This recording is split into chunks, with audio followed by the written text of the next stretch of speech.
내가 볼 때에 그의 발 앞에 엎드러져 죽은 자같이 되매 그가 오른손을 내게 얹고 이르시되 두려워하지 말라. 나는 처음이요 마지막이니 곧 살아있는 자라. 내가 전에 죽었었노라. 볼지어다 이제 세세토록 살아있어 사망과 음부의 열쇠를 가졌노니 그러므로 내가 본 것과 지금 있는 일과 장차 될 일을 기록하라. 계시록 1장 17절로 19절 말씀입니다. 하나님은 질서의 하나님이요 정돈된 하나님이십니다. 요한계시록은 영적인 신비가 들어있어서 사람의 이성이나 지식으로 소화하거나 이해하지 못합니다. 그것은 성령의 도우심 없이는 이해가 어렵고 이성적으로 해석하려고 한다면 예수님의 정돈된 시각으로 보지 못하여 혼돈을 가져오게 됩니다. 계시록은 마지막 때에 일어날 일들에 대한 것으로 그동안 임봉되어 있었으나 지금은 재림이 가까이 있기에 많은 사람들이 계시록을 해석하여 더 혼란이 있습니다. 하나님의 말씀은 깊이와 높이와 넓이와 길이가 다 다르며 하나님의 말씀은 역사 속에서 하신 말씀으로 역사관이 있어야 합니다. 영원 세계에서의 역사와 창조의 역사와 이스라엘 역사 속에서 하신 말씀으로 거시적인 시각으로 봐야 합니다. 그러므로 우리는 종말론의 내 학설을 알아야 합니다. 계시록을 보는 시각이 종말론 내 학설에 따라 다르기 때문입니다. 요한계시록은 주 95년 사도 요한이 밤모섬에서 기록한 2000년 후에 3000년 후에 일어날 일들에 대하여 하나님의 자녀들에게 주신 하나님의 계시의 말씀입니다. 먼저 요한계시록을 보는 시각에 있어서 무천년주의나 후천년주의가 보는 시각은 미래적인 개념으로 보지 않으며 이 세상은 선과 악이 공존하고 서로 격돌하나 결국에는 선이 이긴다는 시각으로 보고 내가 본 것과 지금 있는 일과 장차 될 일을 기록하라는 말씀에 초점을 두지 않습니다. 그리고 천년왕국이 문자적인 천년이 있다고 보지 않습니다. 당시 네로 시대의 선과 악의 싸움으로 보고 네로 박해 기록으로 666이 네로라고 보는 견해입니다. 그리고 역사적 전천년주의나 세대주의자들이 보는 시각은 본 것과 지금 있는 일과 장차 될 일에 초점을 두고 보며 미래적 개념으로 봅니다. 내가 본 것은 계시록 1장을 의미하며 지금 있는 일은 계시록 2, 3장에 아시아 7교회의 당시 현재 교회의 모습으로 바울이 2차 선교 때에 개척한 교회들의 모습입니다. 여기서 골로새 교회는 라오디게아 교회와 같이 취급하여 하나로 보며 7이라는 숫자에 맞춰 7교회의 모습을 보여주셨습니다. 요한계시록은 7이라는 수를 52회나 사용합니다. 그것은 예수님의 완전한 뜻을 이루는 것을 의미합니다. 장차 될 일은 계시록 4장에서 22장으로 대부분 계시록은 미래에 있을 일을 기록한 것이며 재림 전에 일어날 일이기에 임봉하라고 하신 것입니다. 그렇다면 계시록의 구조를 보겠습니다.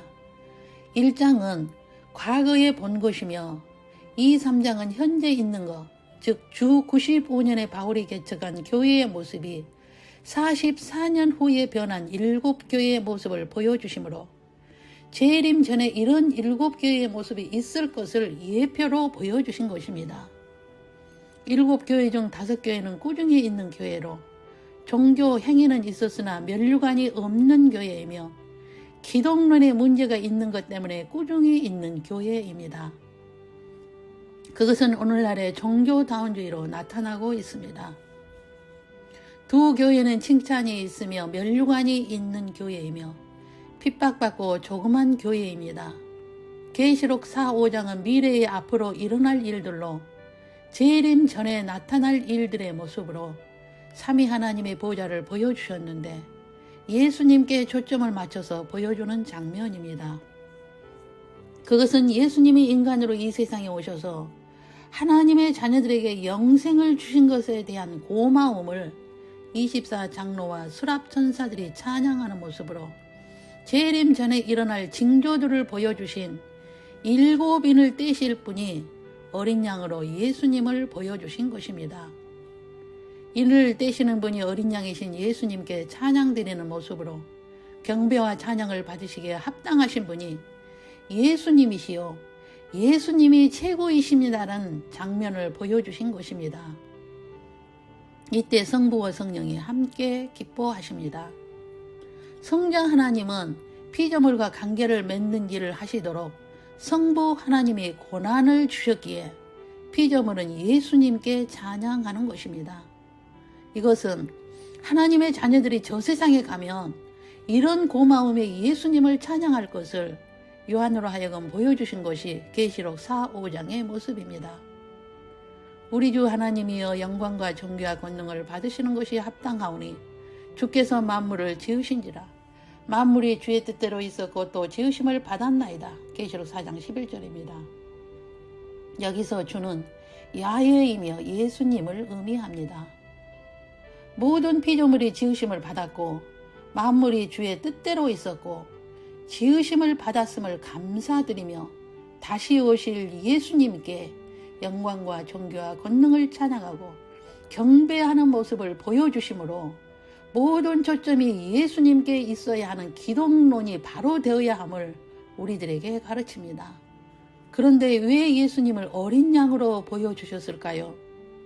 성자 예수가 인간의 모습으로 이 세상에 오셔서 모든 고난을 받고 죽임을 받아 영생을 주신 분으로 어린 양이 되어 오신 예수님이심을 보여주기 위함입니다. 그러므로 재림의 심히 가까이 있기에 우리는 하나님의 보좌를 보아야 합니다.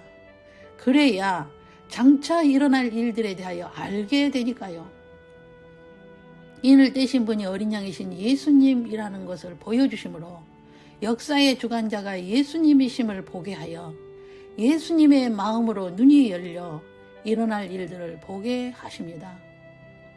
요한은 계시록 22장까지의 뜻을 모르고 보여주신 것을 기록하였으며 그 비밀을 해석해 주지 않으셨습니다. 그것은 임봉하였기 때문입니다.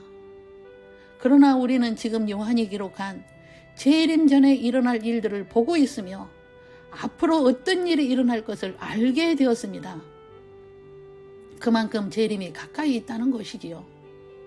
그렇다면 종말에 대한 것도 아닌데 왜 계시록 4, 5장에 하나님의 보좌를 보여주셨을까요?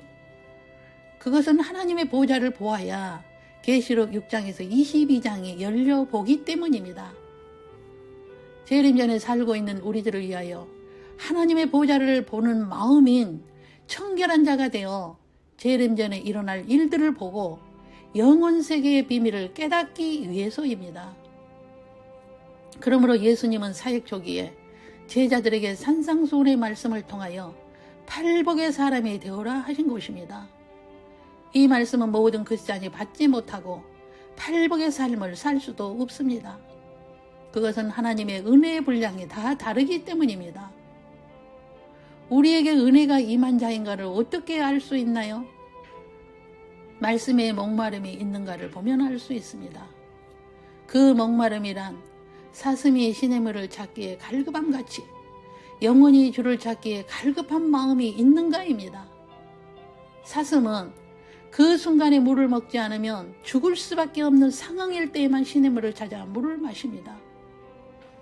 우리들이 오늘 주신 하나님의 영의 양식을 먹지 않으면 죽는다는 갈급함이 있는가를 의미합니다.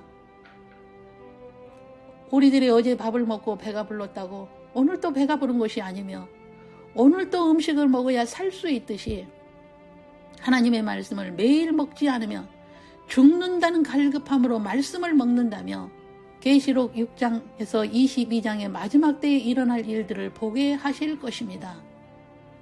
사람들은 하나님의 말씀을 먹으라고 권면을 하면 자신들의 변명부터 합니다. 바빠서라는 말을 합니다. 그러므로 예수님은 인자의 임함은 노아의 때와 같다 하신 것입니다. 예수님이 공중에 오시는 날까지 사람들은 먹고 마시고 장가들고 시집가고 다 멸함을 당하기까지 깨닫지 못할 것이라 하신 말씀을 기억해야 합니다. 우리는 이 모습을 보고 있지 않습니까? 우리는 팔복의 마음으로 주를 찾기에 갈급함이 있어야 합니다. 자신의 육의 목적을 위해서는 혼신을 다하면서 영이 죽느냐 사느냐에는 간절함이 없습니다. 우리는 의에 주르고 목마른 자가 되어야 저 세상에서 영원한 배부름을 받게 될 것입니다. 이런 목마름이 없이는 예수님의 궁휼하심이 임하지 않으며 궁휼한 마음까지 가지 못합니다. 궁휼함까지 가는 자가 마음이 정결하여 하나님을 보게 되어 하나님의 보좌를 보게 되어 앞으로 일어날 일들을 보게 된다는 것입니다. 이런 자들에게 하나님의 아들이 되어 유업을 받게 되어 통치권을 받게 되는 혼인잔치에 들어가게 됩니다. 이런 준비를 하라고 요한계시를 우리들에게 열어주셨으며 재림 전에는 많은 상고들이 일어나게 될 것이다. 그러므로 너희는 상고들을 믿음으로 견디고 재림이 있음에 대하여 깨어있어 재림을 준비하고 재림을 외치는 복 있는 자가 되어 큰 환난의 날에 데려감을 받는 자가 되도록 준비하라 하셨습니다. 이것은 이미 정해진 하나님의 계획이기에 반드시 일어날 일들입니다. 여러분, 성경을 많이 읽으십시오. 그리고 보혜사 성령의 도우심을 예수님께 구하십시오. 앞으로 일어날 일들을 보는 영의 눈이 열려지는 은혜를 구하십시오. 여섯째 인은 이미 떼어졌으며 마지막 일곱째 인을 떼실 순간에 들림 사건이 있습니다. 만약 들림받지 못한다면 큰 환난에 들어가게 됩니다. 우리 모두 계시를 알았으니 준비하여 후회하지 않는 지혜자가 되시길 축원합니다. 기도하겠습니다. 길이요 진리요 생명이신 주 예수님, 하나님의 모든 말씀은 반드시 이루어지는 하나님의 계획이기에 우리는 지금 재림을 준비해야 하는 때에 있습니다. 우리는 하나님의 보좌를 볼 수 있는 팔복의 사람이 되어 앞으로 일어날 일들을 보게 하시고 깨닫게 하시고 재림 전에 일어날 일들이 전 세계에서 일어나고 있음을 보고 분별하게 하옵소서. 산고들을 잘 견디고 깨어있어 재림을 준비하고 외치는 충성된 종들이 되게 하옵소서. 오늘도 사슴이 시냇물을 찾는 갈급함으로 주님을 찾습니다. 보혜사 성령으로 하나님의 깊은 계시를 깨달아 알게 하시고 행함으로 지혜자가 되어 잠자는 신부들을 깨우쳐서 큰 환난이 오기 전에 공중 재림하실 때에 우리들의 이름을 불러주셔서 들림받는 신부의 반열에 들어가기를 준비하는 오늘이 되게 하옵소서. 일곱째 인을 떼실 순간에 들림받아 일곱 나팔 재앙과 일곱 대접 재앙을 공중에서 내려다볼 수 있는 신부로 준비하겠습니다. 오늘의 말씀을 듣는 모든 분들이 잘 견디고 깨어있어 준비하고 외치는 자들로 축복하여 주옵소서. 각 가정에서 올리는 흠없는 제물과 예배를 받으시옵소서. 하늘문이 열리는 모습을 각 예배의 처소에서 보좌에 앉으신 예수님을 볼 수 있는 은총을 허락하옵소서. 예수님께만 영광과 찬송을 올리는 복된 가정들로 축복하여 주옵소서. 주 예수 그리스도의 이름으로 기도 올립니다. 아멘.